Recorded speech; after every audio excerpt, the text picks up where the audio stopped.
মায়ের মন সন্তানদের জন্য তো সবসময় কাঁদে, তাই না? তো বাড়িতে যা কিছু হয়েছিল সব কিছু দেখো উঠে নিয়ে চলে এসছে আমাদের বাড়িতে। তো আজকে মা, বৌদি আর ভাস্তি এসছে আমাদের বাড়িতে। তো তোমরা দেখে বুঝতে পারছো কত কিছু নিয়ে এসছে। তো hello guys, welcome to my new video. তো বাড়িতে বাপের বাড়ির লোক এসছে বলে কথা। তো রান্না বান্নাটা তো একটু হবেই, যদিও বা নিরামিষ আজকে, তাই আমি রান্না করতে প্রচণ্ড ব্যস্ত ছিলাম। আর এগুলো সব কিছু গোছানোর দায়িত্ব ছিল আমার বৌদিতে। আমার ওই যে বৌদি সব কিছু কিন্তু গুছিয়ে গুছিয়ে রাখছিল। আর আজকে ছিল ভাই ছাতু, তার জন্য দেখ আমি কিন্তু গোটা কলার কান নিয়ে ভাই ছাতু মানে ছাতু ছাতু খেতে বসে গেছি।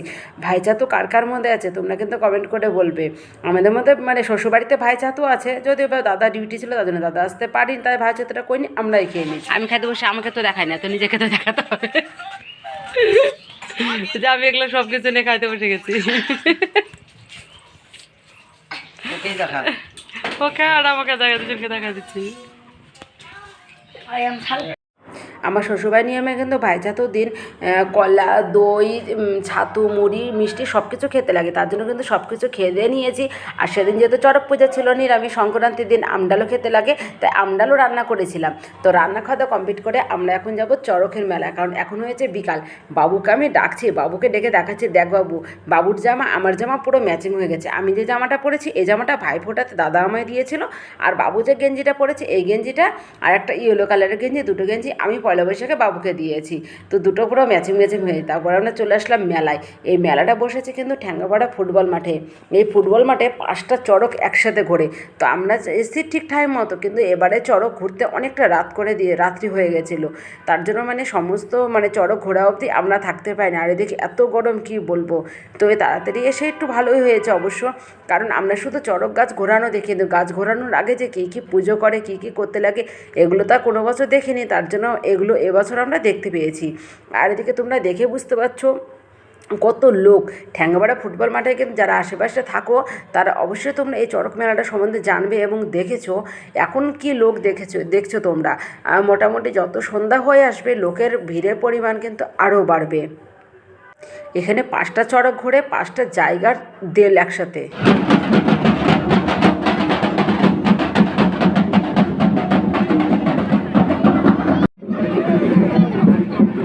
আসো।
গরমে থাকতে না পেরে দুটো চড়ক গাছ ঘোরানো দেখে আমরা বাড়ি থেকে রওনা দিচ্ছি।